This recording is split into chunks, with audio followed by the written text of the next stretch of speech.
নাসুম, সাইফুদ্দিন, সাকিবদের বলে দিশেহারা আফগানিস্তান। শুরু থেকেই আফগানদের সেরা ব্যাটাররা এই দিন টাইগারদের কোনো বোলারদের সামনে টিকেই থাকতে পারছিল না।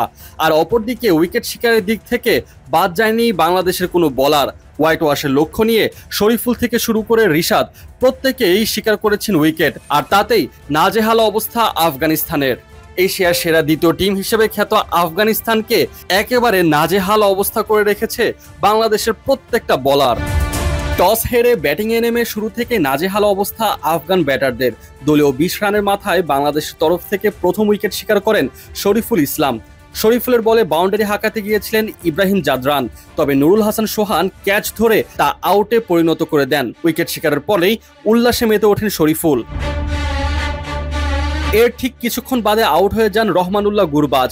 ফর্মে তুঙ্গে থাকা নাসুম আহমেদ এই দিন আবারও গুরুত্বপূর্ণ মুহূর্তে তুলে নেন উইকেট। নাসুমের বলে গুরবাজ ক্যাচ তুলে দেন শামীম পাটোয়ারির কাছে। শামীম সাথে সাথেই ক্যাচ লুফে নিয়ে উল্লাসে মেতে ওঠেন। আর ওদিকে গুরবাজ 9 বল মোকাবেলা করে 12 রান করেন, হাঁকান 2টি 4।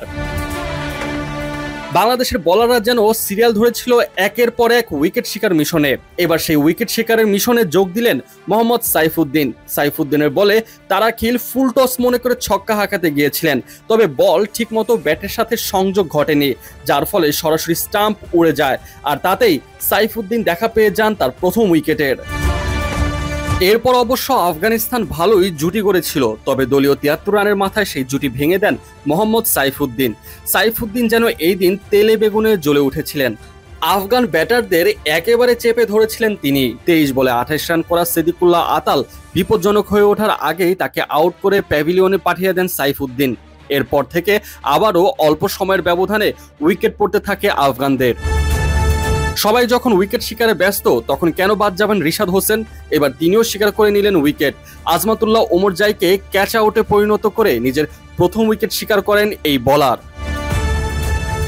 অবশ্য এরপরে আগমন ঘটে বিপজ্জনক ব্যাটার মোহাম্মদ নবী। সবাই ভেবেছিল এই দিন নবী হয়তো বড় কিছু করে দেখাবেন, তবে ইনিংস বড় করার আগেই নাসুম আহমেদ সরাসরি বোল্ড আউট করে দেন নবীকে।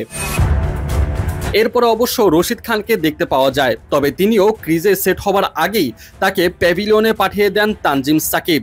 সাকিবের বলে ক্যাচ তুলে দেন রশিদ, আর সেই ক্যাচ লুফে নেন নাসুম আহমেদ। এতে করেই পুরোপুরিভাবে চাপে পড়ে যায় আফগানিস্তান।